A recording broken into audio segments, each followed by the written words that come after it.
चलें जी, बिस्मिल्लाहिर्रहमानिर्रहीम, अस्सलाम वालेकुम, वेलकम टू ऑल। तो ये आज हमारी एक छोटी सी ओरिएंटेशन क्लास भी आप इसको कह सकते हैं, इसको ट्रायल क्लास भी कह सकते हैं, इसको आप डिस्कशन क्लास भी कह सकते हैं या पेपर एग्जामिनेशन क्लास भी कह सकते हैं कि आज हम इसके अंदर पेपर जो है हमारी रिसेंट अटेम्प्ट का लॉ का उसको एनालाइज भी करेंगे और देखेंगे कि भाई ट्रेंड आई कैप का जो है वो कैसे चल रहा है। ठीक हो गया।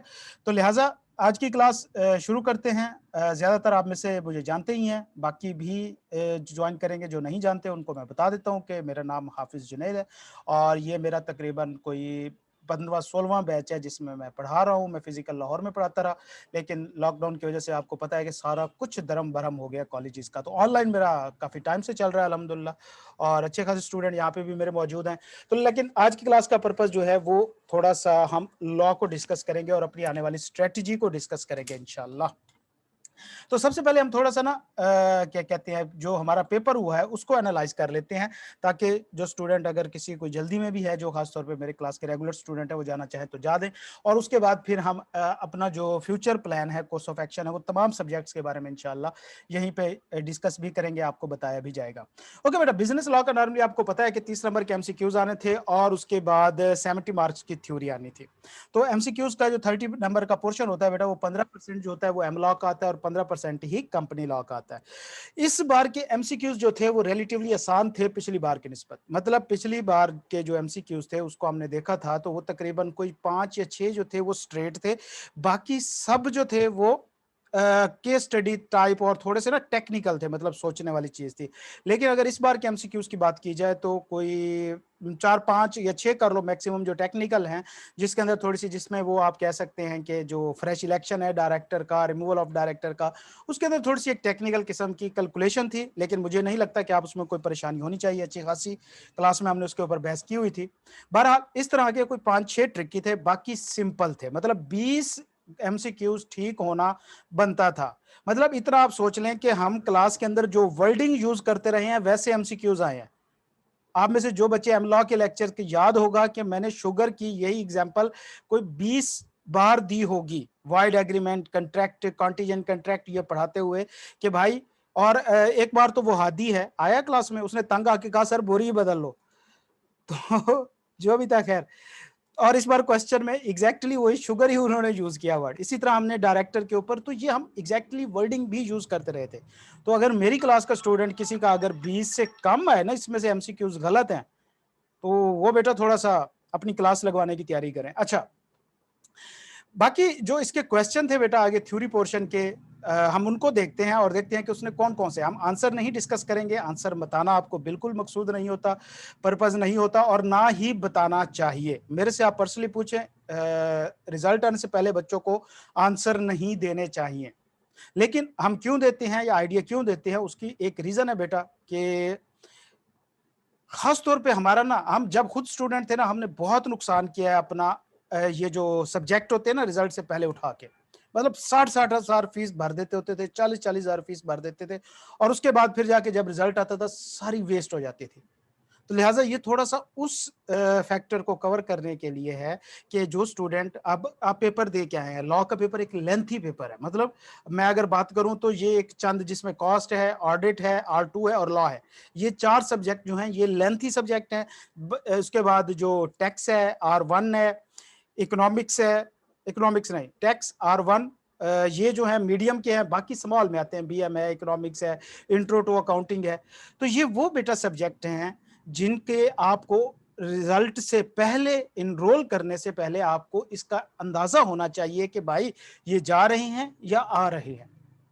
तो लिहाजा बेतहाशा और अन्य फीसें भरने से आपको बचाने के लिए हम एक छोटा सा आइडिया देते हैं कि यार कम से कम एमसीक्यू से या जस्ट एक आंसर से आप अंदाजा कर लें कि क्या सिचुएशन होनी है। ये ना होना कि यार अब आप खुद देख लो कि जो कॉलेजेस हैं वो लॉ की मेरे ख्याल में फीस 20-20 हजार तक, 22-22 हजार तक चार्ज कर रहे हैं। बेटा माइक म्यूट रखेंगे सारे अपना। शफकत बेटा माइक म्यूट कर लें। तो इतनी फीस अगर हाफ भी आप पे करें तो वो एक अच्छा खासा झटका लग जाता है। तो इस वजह से आपको आंसर बताए जाते हैं। बाकी चैप्टर 1 अगर मेरे स्टूडेंट यहाँ मौजूद हैं तो उन्हें बताएंगे। उन्होंने मेरे से पूछा भी था, मैंने बताया भी था कि ये एक ऐसी चीज है, खास तौर पे जो कॉन्स्टिट्यूशन ऑफ पाकिस्तान है ये टेस्ट नहीं करना बनता। मतलब ये टोटल क्रैमिंग है, नॉलेज बेस के ऊपर भी पूरी नहीं उतरती ये चीज। लेकिन मैंने आपको साथ में कहा था कि आई कैप इस बार सरप्राइज देगा और फिर उसने सरप्राइज दिया। और मैंने आपको कहा था कि कम से कम 5 से 6 बार इस चीज को लिखे। खैर, तो ये तो कॉन्स्टिट्यूशन में सीधा साधा। एक मिनट दीजिए ये जरा। हाँ, उसके बाद अगर हम तीसरा क्वेश्चन देखें लॉ का, तो under the provision of contract briefly describe any 6 circumstances personally liability वाले। अपने इंपॉर्टेंट टॉपिक के जो एम लॉ का इंपॉर्टेंट टॉपिक की लिस्ट मैंने दी थी, उसमें देखिएगा इस चैप्टर का लास्ट टॉपिक क्या है। एजेंसी वाले चैप्टर का लास्ट जो इंपॉर्टेंट टॉपिक मैंने बताया वो यही है। उसके बाद Maria purchase a diamond necklace ₹7 lakh, ठीक है, and issued a cheque in favour of EJ fully knowing that she does not have enough fund to make payment consumerly, cheque was dishonoured because of insufficient. तो बेटा ये pledge का question था basically, और उसकी validity के ऊपर हमने बात करनी थी। तो उसके अंदर हमने पढ़ा था कि एक वैलिड प्लेज जो होती है वो नॉन ऑनर, ऑनर और एक लिस्ट पड़ी थी। ये उसके अंदर से आंसर करना था कि एक इंटरेस्टेड शख्स जो है अगर वो गुड फेथ में कोई चीज प्लेज कर लेता है तो वो वैलिड प्लेज होता है, ये हमने इसके अंदर बताना था। उसके बाद आगे चलते हैं। 4 मार्च सेल हर jewels to Salma at discounted price, or on the next day when Salma came to take the delivery, Alia brother being custodian of the jewels refused to honor the delivery on the promise and Alia was admitted to the mental hospital. Therefore her earlier agreement to sell the jewels were not valid under the provision of discuss। बेटा ये unsound mind वाला हमने contract पढ़ा था, उसके अंदर हमने impact of contract देखा था। दो सिचुएशन देखी थी अनसाउंड माइंडनेस की। एक में हमने देखा था कि भाई एक शख्स नॉर्मली साउंड माइंड का है और क्या कहते हैं कभी कभी जो है वो अनसाउंड माइंड हो जाता है, उसके साथ कंट्रैक्ट किया गया है तो उसका इंपैक्ट क्या होना है। और एक शख्स जो कभी कभी अनसाउंड माइंड का होता है और नॉर्मली जो है कभी कभी नॉर्मल रहता है, ज्यादातर अनसाउंडनेस की हालत में रहता है, तो उसमें हमने देखा था। तो इन दो में से इसके अंदर जो आता है, इसके अंदर बताना था कि बर्डन ऑफ प्रूफ किसके ऊपर आना है। तो जाहिर बात है हमने पढ़ा था कि एक शख्स जो नॉर्मली नॉर्मल रहता है कभी कभी अनसाउंड माइंड में होता है, तो बर्डन ऑफ प्रूफ उसके ऊपर होगा जो कंट्रैक्ट को क्वेश्चन करेगा। तो इसका आंसर वहां से निकलना था। आगे चलते हैं। Salman agreed to supply cotton yarn to Rihan for entire year whenever requested at prevailing wholesale price. The contract also stipulated that in case of dispute Salman and Rihan would not seek settlement। अब ये था वाइड एग्रीमेंट में, जहां पे हमने कहा था इन restraint of legal proceeding. हमने पढ़ा था कि कोई भी कंट्रैक्ट जो इन रिस्ट्रेंट ऑफ लीगल प्रोसीडिंग हो वो वाइड होता है। तो ये एक instant of legal proceeding contract था, ये वाइड कंट्रैक्ट था, आपने जस्ट इसको थोड़ा सा करना था। अच्छा बेटा, अब इसके अंदर ना एक चीज मैं आपको बताऊं, इस बार आई कैप के पेपर में ना एक चीज थोड़ी डिफरेंट हुई है, मतलब हट के हुई है। पिछले काफी अरसे से हम इस चीज को नहीं देख रहे थे। मतलब ये होता था कि इंपॉर्टेंट या बड़ी बड़ी जो प्रोविजन होती थी ना आई कैप उसमें से पेपर बनाता था, और इसका कुछ इस तरह का पैटर्न हुआ करता था कि मैंने आपको बताया कि जो स्ट्रेट क्वेश्चन होते थे वो तकरीबन 40 to 50% होते थे, जो परफेक्ट केस स्टडी होते थे वो तकरीबन 10 to 20% होते थे, और इसी तरह दरमियान वाले हाइब्रिड हुआ करते थे, मतलब छोटी प्रोविजन मिक्सचर करके। लेकिन बेटा इस बार जो क्वेश्चन है ना, इस बार जो स्ट्रेट रहा है वो तकरीबन ऑलमोस्ट कोई 20% रहा है, परफेक्ट केस स्टडी भी 20% रहा है, बाकी सारा हाइब्रिड में है। मतलब छोटी छोटी प्रोविजन जिनको हम नॉर्मली इंपॉर्टेंट नहीं समझते और छोड़ देते हैं, उसमें से इस बार ज्यादा पेपर बनाया गया है, और पेपर के अंदर जनरल चीजें ज्यादा पूछी गई हैं। मतलब प्रोविजन तो ठीक है आपने बतानी है, लेकिन साथ में जनरल वर्डिंग उसने पूछी है। तो जहां पे हम कंफ्यूज होते थे कि सर हम अपनी वर्डिंग यूज कर सकते हैं या नहीं कर सकते, तो इस बार जो आई कैप का पेपर है ना बेटा, इसके अंदर हर आंसर के अंदर कम से कम 30 to 40% आपकी अपनी लैंग्वेज में आपको लिखना था, चीजें रिलेट करनी थी आंसर के साथ। ठीक है, उसके बाद चलते हैं अगला क्या है, मलिक आसिफ एंड सुहेल और पार्टनर इन अ फर्म। हाँ तो ये बेटा ये क्या कहते हैं चार्ज वाला है, ये उसमें आ जाता है ट्रांसफर ऑफ इंटरेस्ट, कि क्या कोई पार्टनर इंटरेस्ट ट्रांसफर कर सकता है। तो हमने कहा था कि भाई जनरल रूल है नो, लेकिन हमने कहा था कि एक्सेप्शन क्या है कि पार्टनर्स बाकी तमाम के डिजायर के साथ वो ट्रांसफर कर सकता है, और वो ट्रांसफर के तरीकाकार में एक चार्ज था। तो फिर हमने इसमें यह बताना था कि भाई बैंकर के पास क्या राइट होंगे। जाहिर बात है हमने कहा कि ट्रांसफरी के पास जो राइट है वो तमाम के तमाम बैंकर के पास आ जाएंगे, मतलब वो प्रॉफिट ले सकता है, शेयर ले सकता है, प्रॉपर्टी में से शेयर ले सकता है, अकाउंट्स वगैरह को देख सकता है, और उसकी लिमिटेशन भी बतानी थी कि वो क्वेश्चन नहीं कर सकता उन चीजों को। तो ये पार्टनरशिप का वो वाला क्वेश्चन था। Tahira Farhana and Sadia partner in bridal boutique. अच्छा ये था कंपीटिंग बिजनेस वाला। तो हमने कहा कि भाई पार्टनरशिप के अंदर पार्टनर एक दूसरे के ऊपर रिस्ट्रिक्शन लगा सकते हैं कि कोई भी कंपीटिंग बिजनेस नहीं करेगा, लेकिन इसके बावजूद अगर कोई करता है और उससे प्रॉफिट अर्न करता है तो वो उससे सरेंडर करना होगा। अब इस क्वेश्चन के अंदर उनकी बुटीक थी और साथ में ज्वेलरी की शॉप है, तो ये बेटा कंपीटिंग बिजनेस नहीं है, और इसका आंसर था कि क्योंकि ये कंपीटिंग बिजनेस नहीं है और ये बिजनेस लीगल है, किया जा सकता है, तो इसके ऊपर अगर उसने कोई प्रॉफिट अर्न किया है तो पार्टनरशिप को सरेंडर करना वो जरूरी नहीं है। उसके बाद under the provision of negotiable instrument explain the, हाँ जी, ये तो मैंने बाकायदा स्पेशली आपको बताया था कि इस अटेम्प्ट में सबसे इंपॉर्टेंट है। ये तो आप उसमें देखिएगा इंपॉर्टेंट वाले लिस्ट के अंदर, ये भी मैंने आपको बता दिया था। Under the provision of negotiable instrument identify the type of each, I promise to pay, promissory note वगैरह, ये जस्ट स्टेटमेंट जो है वो उनको एनालाइज करना था। ठीक है, कंपनी लॉ के पोर्शन में चलते हैं। यहाँ पे देखते हैं कि भाई वो क्या कह रहा है। Under the companies act determine Ejaz status in WL and discuss implication if any toward himself as well WL make payment before. अच्छा बेटा, ये थी उसमें सब्सक्रिप्शन मनी सर्टिफिकेट, याद है लास्ट टॉपिक जब हम पढ़ रहे थे शेयर कैपिटल का, उसके अंदर हमने कहा था कि कंपनी 30 डेज के अंदर पैसे जमा करेगी, 45 डेज के अंदर बताएगी विद सब्सक्रिप्शन मनी सर्टिफिकेट। और सब्सक्रिप्शन मनी सर्टिफिकेट किससे साइंड होना चाहिए? अरबिया बताएंगे आप इसको जरा, याद है कुछ? खैर, प्रैक्टिसिंग चार्टर्ड अकाउंटेंट से साइन होना चाहिए। और अगर एक कंपनी 30 दिन के अंदर अंदर पैसे जमा नहीं कराती, शेयर कैंसिल हो जाएंगे, तो ये उसको आपने लिखना था, आंसर करना था। List any 10 content of director report, मैंने स्पेसिफिकली बता दिया था, बिल्कुल स्ट्रेट क्वेश्चन है। Annual general meeting listed company for a year ended was held on 1st March. All the present agenda item were approved at the meeting except the adoption of financial statement. तो ये एक simple सी 3 लाइनें notes के अंदर लिखी थी, 3 line and पे लिखी थी कि अगर कंपनी के जो मेंबर हैं वो अडॉप्ट नहीं करते तो फिर क्या होता है, एक एफिडेविट जमा कराना था कि रीजन क्या है, क्यों अडॉप्ट नहीं किया और वजह क्या है। 3 लाइनें नोट्स के अंदर आप देखेंगे कि उसके एंड पे लिखी हुई हैं स्पेसिफिकली। आगे चलते हैं। In the 14th annual general meeting of Sapphire Limited a special resolution has been passed to increase the voting right of share in class A by 50%। तो इसके अंदर आपने बताना था। अच्छा, Faiza Ibrahim a share holder from class B want to get the set special resolution cancel. तो special resolution cancel कराना चाहती है। तो स्पेशल रेजोल्यूशन कैंसल कौन करा सकता है, उसके हमने देखा था कि मिनिमम रिक्वायरमेंट और कौन अप्लाई कर सकता है और कोर्ट कैंसल करती है। तो ये सारा कुछ आपने बताना था। In the general meeting of Red Coral Limited, while discussing one of the agenda item, two of the members, Yasmin and Yameen wants to demand pool. तो ये पूल डिमांड करने वाली आपने यहाँ पे प्रोविजन बतानी थी, कौन डिमांड कर सकता है, क्या वो एलिजिबल है या नहीं है, क्या उसकी रिक्वायरमेंट होनी है एलिजिबिलिटी के लिए, कौन ऑर्डर करेगा, पूरी प्रोविजन बतानी थी। अच्छा, अब यहां पे एक चीज आप जहन में रखें, ये देखते जाएं, जो चीज असल में आपको नोट कराना चाह रहा था।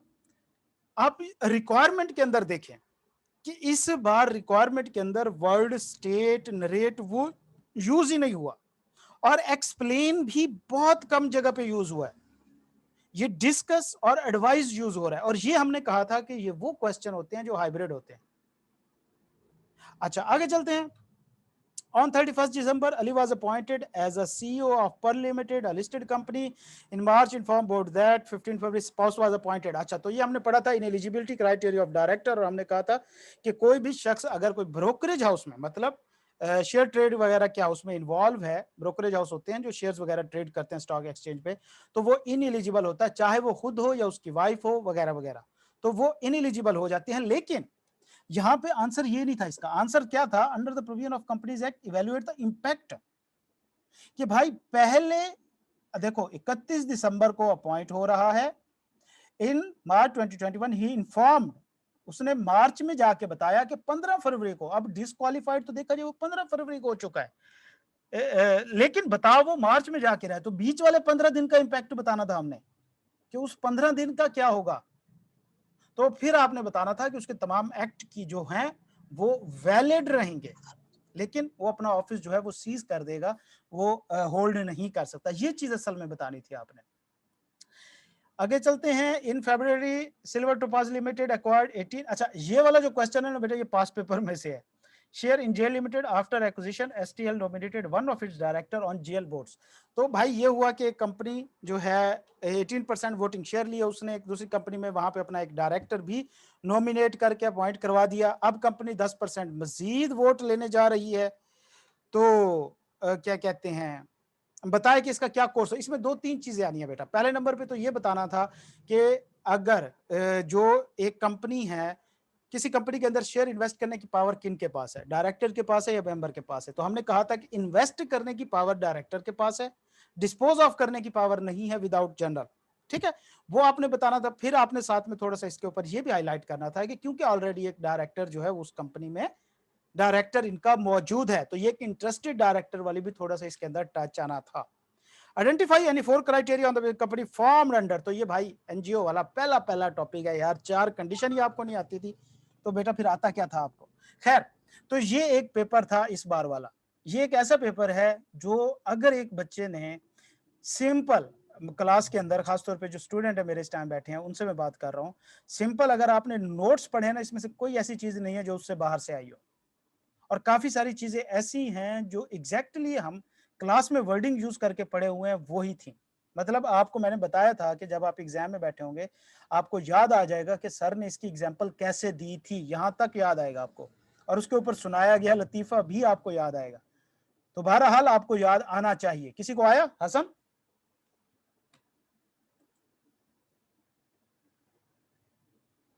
हसन किधर भाग गया? अच्छा, चला गया। खैर, तो ये बेटा एक पेपर था सिंपल सा। अब हम जरा थोड़ा सा अपनी नेक्स्ट आने वाली अटेम्प्ट जो है उसको डिस्कस करते हैं और अपनी स्ट्रेटजी बनाते हैं कि हमने पढ़ना कैसे है और क्या करना है। देखो बेटा, पहली बात तो एक ध्यान में रखें कि लॉ का एक सब्जेक्ट जो है वो एक लेंथी और टेक्निकल सब्जेक्ट है। इसके अंदर दो चीजें हैं बेटा, एक होता है सब्जेक्ट को पढ़ना और समझना, एक चीज होती है सब्जेक्ट को पास करना, और ये दोनों डिफरेंट चीजें हैं बेटा। हम ये नहीं कह सकते कि जी गलजिरा सर। वाला जोक सर। अच्छा, तो मैं आपको ये बता रहा हूं कि ये दोनों सब्जेक्ट की दोनों चीजें डिफरेंट हैं। मिसाल के तौर पे सब्जेक्ट पढ़ना समझना इज समथिंग डिफरेंट, उसको पास करना इज समथिंग डिफरेंट। पास करने की एक डिफरेंट टेक्निक है। मैं हर क्लास जब शुरू होती है हर बैच में उनसे पूछता हूं कि मुझे बताएं कि लॉ का 23% 4% रिजल्ट क्यों आता है, बाकी सब्जेक्ट्स का क्यों नहीं आता? कोई मुझे बताएगा? शुएब, रुजीना, साजिद, सजाद है, सजाद है, अली, आपके ख्याल में क्या वजह है कि लॉ का रिजल्ट 23 24 25% आता है, इससे ज्यादा नहीं होता? सर क्योंकि डर लगता है बहुत इसमें। अच्छा, due to poor writing skill, ठीक है, डर लगता है। और किसी की कोई ओपिनियन? मुझे ये बताएं कि भाई अकाउंटिंग में लतीफे लिखे होते हैं यार, मुझे तो अकाउंटिंग में सबसे ज्यादा डर लगता था। मतलब मेरे लिए R2 एक डरावना ख्वाब है भाई, सीधी सी बात है।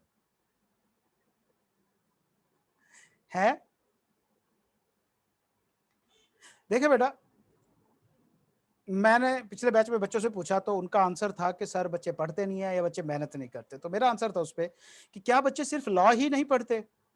बाकियों सब्जेक्ट को देखो, किसी का 40% 45% तक रिजल्ट जा रहा है, सिर्फ लॉ ही नहीं पढ़ते क्या? जिसने नहीं पढ़ना तो बेटा वो कोई सब्जेक्ट ही ना पढ़े ना, वो सिर्फ लॉ ही नहीं पढ़ता। तो बेटा इसकी बात यह है कि लॉ का पढ़ना समझना एक मुख्तलिफ चीज है, आंसर ड्राफ्ट करना एक मुख्तलिफ चीज है। आई कैप के पेपर के अंदर सिर्फ 30%, 25 to 30% आपका नॉलेज और आपकी पढ़ाई मैटर कर रही होती है बेटा। 75% चीजें जो हैं वो और ही होती हैं। प्रोविजन आप सबको पता होती है। कोई शख्स कहता ना कि मुझे ये पता नहीं था कि ये टॉपिक किस टॉपिक से क्वेश्चन आया, वो गलत बात है। आपको पता होता है कि ये किस टॉपिक से क्वेश्चन आया है, लेकिन आप आंसर उसका उस तरह नहीं ड्राफ्ट करते जिस तरह के वो पूछता है। तो सबसे बड़ी बेटा जो हमारी मिस्टेक होती है लॉ के अंदर वो होती है हमारी ड्राफ्टिंग की। हमारी आंसर की ड्राफ्टिंग करने की टेक्निक वो सबसे पुअर है। हमें क्वेश्चन अंडरस्टैंड करने में मसला होता है, उसके बाद उसका आंसर ड्राफ्ट करने में भी मसला होता है। नॉर्मली अकाउंटिंग में क्या होता है, क्वेश्चन कोई भी हो फॉर्मेट एक ही है। टैक्स में क्या है, क्वेश्चन किसी तरह का भी हो, कोई भी कहानी करा रहा है, वो एबीसी लेके आ रहा है, वो सीधे मीधे ला रहा है, कोई भी ला रहा है, हमने आंसर एक ही टेक्निक पे ड्राफ्ट करना है जी। चलो भाई शाबाश, उसकी बैलेंस शीट बनाओ, उसके टी अकाउंट खोलो और फिगर डाल दो। लॉ में ऐसा नहीं है बेटा। लॉ में ये वाला अंदर का जो फॉर्मेट है ना, ये सिर्फ 2 लाइनें होती हैं। इसके ऊपर वाली 4 लाइनें और नीचे वाली 4 लाइनें जो है ना, वो उस सीधे मिद्धे के ऊपर ही डिपेंड कर रही होती हैं जो स्टोरी में बता रहा होता है वो। यहां पे आपको प्रोविजंस को रिलेट करना होता है क्वेश्चन के साथ, और आपका लॉ तब तक पास नहीं हो सकता बेटा जब तक आप एक फिल्म कराने वाला या कहानी कराने वाला बंदा नहीं बनते। मतलब आपको कहानी बनानी आनी चाहिए यार, कि उसने एक स्टोरी बताई है, आप इस प्रोविजन को बताएं, उसे प्रोविजन ही, लेकिन इस कहानी के साथ रिलेट करके उसका आंसर करें।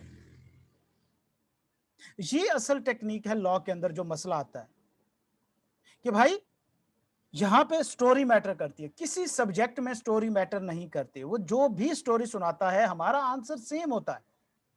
क्या आपने देखा कि एबीसी और XYZ कंपनी, दो कंपनी, और उनके बैलेंस शीट का पैटर्न डिफरेंट हो? नहीं, सेम है। टैक्स में आपने देखा हो कि भाई हसन की जो कैलकुलेशन है उसका फॉर्मेट और हो रहा है इनकम का, और मोहसिन है उसकी इनकम कैलकुलेट करने का फॉर्मेट हो रहा है? नहीं, ऐसा नहीं होता। वहां पे स्टोरी मैटर नहीं करती। हम क्या करते हैं कि 5-6 लाइनें जो होती हैं उनके अंदर से 4-5 अपनी काम की इंफॉर्मेशन उठा के, फॉर्मेट मौजूद होता है, हम उसके अंदर फिगर पुट करते हैं और आंसर निकाल लेते हैं। लॉ में ऐसा नहीं है।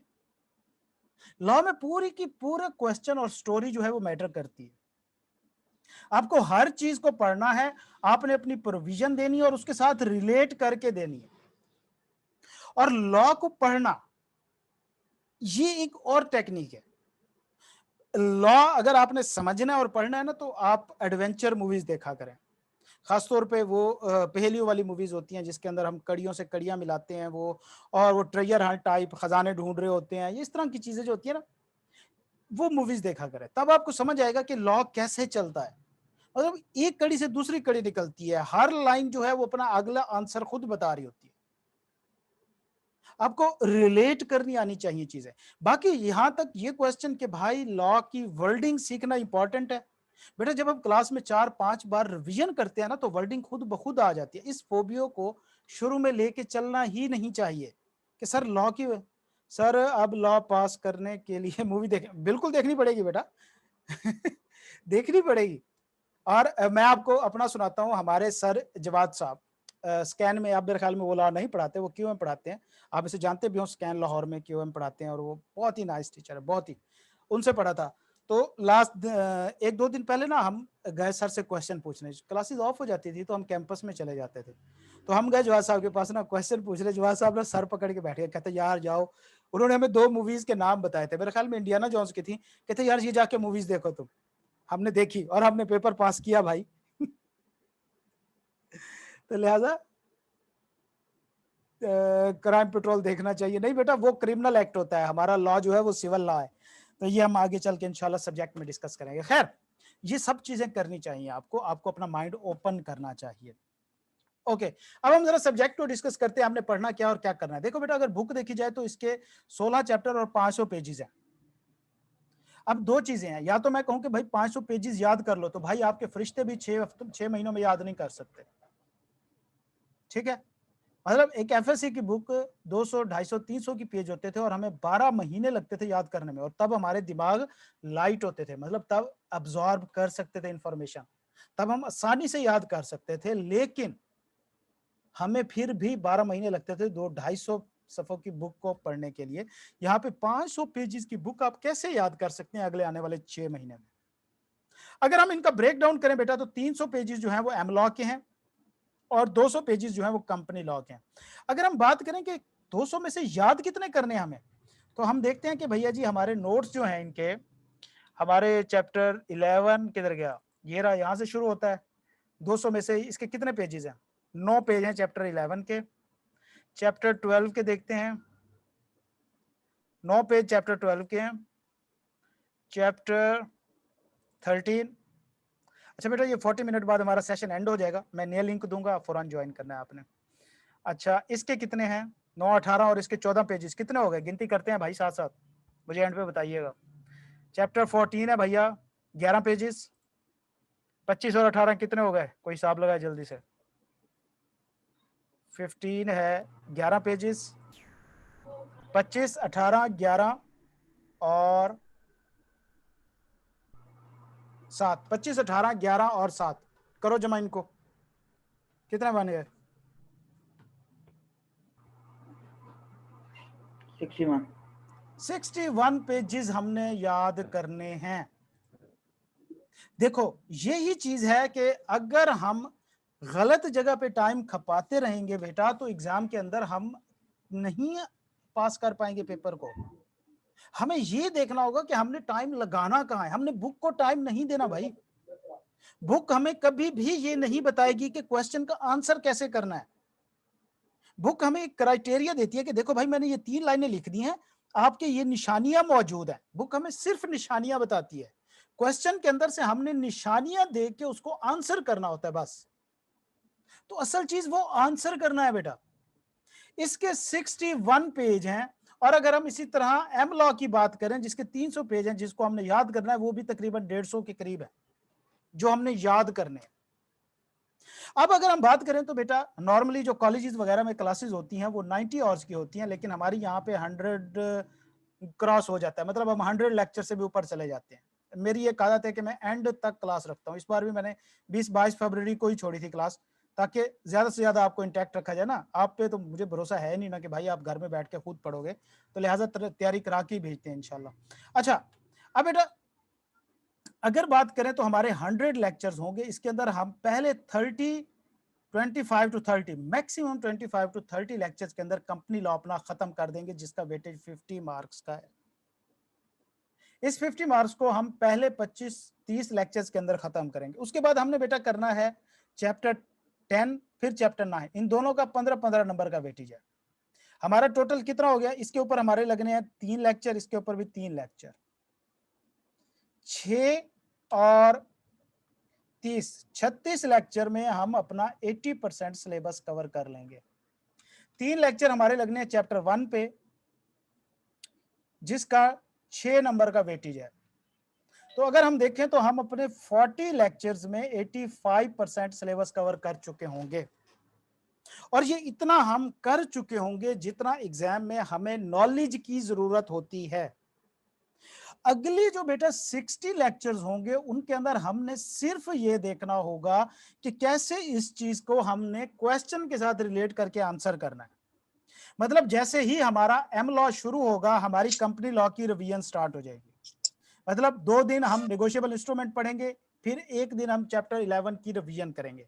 रिवीजन कैसे होती है, उसके 2 तरीकाकार हैं। मतलब आपसे सुना जाता है, आपसे पूछा जाता है, ये हमारा एक रिवीजन का पैटर्न है। दूसरी रिवीजन का हमारा पैटर्न है बेटा, वो हमारे हैं क्वेश्चंस, जो क्वेश्चन बैंक है, असाइनमेंट जिनको मैं कहता हूं। हर चैप्टर के आपको क्वेश्चन मिलेंगे, पास पेपर, जितने भी पास पेपर हैं वो इनके अंदर कवर किए हुए हैं। तो हर चैप्टर के आपको क्वेश्चन मिलेंगे, ये आपने सॉल्व करने होंगे, और फिर इसके जरिए हम रिवीजन करेंगे। ये हमारी दूसरी रिवीजन होती है। उसके बाद बेटा ये होता है कि जो रेगुलर बैच के स्टूडेंट हैं उनके लिए मैं नॉर्मली एक वो रखता हूं कि जब हमारा पोस्ट रिजल्ट बैच स्टार्ट होता है, तो आप में से कुछ स्टूडेंट होते हैं जिनकी क्लासेस मिस होती हैं या शुरू में पिक नहीं कर पाते, नहीं चल पाते, तो वो फिर वहां पे आपको वैसे ही फ्री आज़ादी होती है कि आप जा सकते हैं। हमारे 3 बैच होते हैं हमेशा। एक हमारा रेगुलर बैच होगा जो अभी इंशाल्लाह मार्च को स्टार्ट हो जाएगा 20 को। दूसरा बैच हमारा स्टार्ट होता है मई के अंदर पोस्ट रिजल्ट, और तीसरा हमारा बैच होता है 30 days, last 30 days revision batch जो होता है। और इन तीनों के अंदर फुल सिलेबस कवर होता है, और फुल उसके साथ रिवीजन के साथ। जो रेगुलर बैच के स्टूडेंट होते हैं उनको कंप्लीट क्या कहते हैं फ्रीडम होती है कि वो पोस्ट रिजल्ट में आना चाहे, वो उसके लेक्चर भी ले सकते हैं, 30 डेज वाले भी ले सकते हैं, सारा कुछ ले सकते हैं। इसी तरह जो पोस्ट रिजल्ट में बच्चे आते हैं उनको पहले रेगुलर क्लासेस के जितने भी लेक्चर हो चुके होते हैं वो दे दिए जाते हैं, खासतौर पे उन स्टूडेंट को जो 30, 25, 30 इतने मार्जिन से रहे होते हैं। उनको ज्यादा एफर्ट की जरूरत होती है ताकि वो पहले रेगुलर बैच का लेक्चर सुन के आए, फिर आके पोस्ट रिजल्ट वाला क्लास के अंदर लेक्चर ले, उसके बाद फिर ये हमारा चलता है। तो हमारा ये सिलेबस तो टोटल 80 लेक्चर्स में कवर हो जाएगा, लेकिन 20 लेक्चर जो होंगे वो सिर्फ और सिर्फ हमारे जो होंगे वो पास पेपर की प्रैक्टिस के ऊपर होंगे। मतलब मुसलसल हमारी प्रैक्टिस होगी, टेस्ट होंगे, आपको असाइनमेंट दी जाएंगी, एक्टिविटी बेस्ड जो है वो हमारी स्टडी होगी। तो बहरहाल एक अच्छी तैयारी हो जाती है हमारी, 4-5 रिवीजन भी हो जाती होती हैं, साथ में टेस्ट भी हो चुके होते हैं, पास पेपर भी हो जाते हैं, काफ़ी अच्छा वैसे हमारा अल्हम्दुलिल्लाह इसमें निकल जाता है। तो ये हमारा लॉ को एक कवर करने का कंप्लीट एक प्लान होता है। जो स्टूडेंट काफ़ी ज़्यादा बेचारे उतावले हो रहे थे, परेशान हो रहे थे कि सर आपने करना कैसे है, तो बेटा ये इस तरह करते हैं। एक बात बेटा हमेशा जहन में रखिएगा, मैं पहले भी बता चुका हूँ फिर भी बता रहा हूँ कि लॉ का चैप्टर एक लेंथी चैप्टर है। अगर एक बार अड़ गया तो भाई 5 अटेम्प्टें कहीं नहीं जाती। हमारे सामने बच्चे डिस्क्वालीफाइड भी बैठे हैं इसके ऊपर। तो लिहाजा इजी नहीं लेना। दूसरे नंबर पे बेटा एक क्वेश्चन होता है हमेशा, मैं इसके ऊपर थोड़ी बहुत बात कर चुका हूं कि सर ऑनलाइन क्लासेस बेहतर हैं या ऑफलाइन क्लासेस बेहतर है। देखिए बेटा, सिर्फ एक चीज है जिसके ऊपर मैंने आपको पहले बताया कि हम ऑफलाइन को प्रेफर करते हैं ऑनलाइन से, सिर्फ एक चीज, और वो हमारे फायदे की है आपसे भी ज्यादा।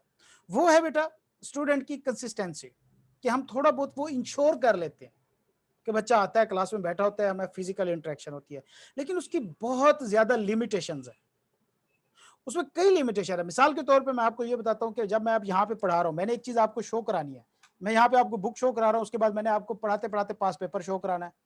इसी तरह मैं लॉ पढ़ा रहा हूँ, मुझे कहीं पे इनकॉर्पोरेशन सर्टिफिकेट शो कराना है। फिजिकल क्लास में हम ये नहीं कर सकते। हमें जितना हमारे पास मटेरियल मौजूद होता है हम आपको वही बताते हैं।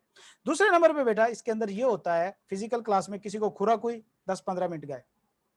अब 10-15 मिनट आप लेट हुए, 10-15 मिनट हमारी तरफ से कुछ हो जाता है।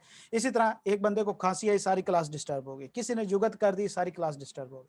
ऑनलाइन क्लास में ये होता है कि 50 मिनट, 1 घंटे में 50 मिनट तो मुसलसल आपको नॉलेज ही डिलीवर होना होता है। अब इस चीज के ऊपर के यार अभी भी आपके ऊपर डंडा उठा के खड़ा जाए तो आप पढ़ेंगे? अब हद होती है, थोड़ा प्रोफेशनल स्टडी में आ गए हो बेटा।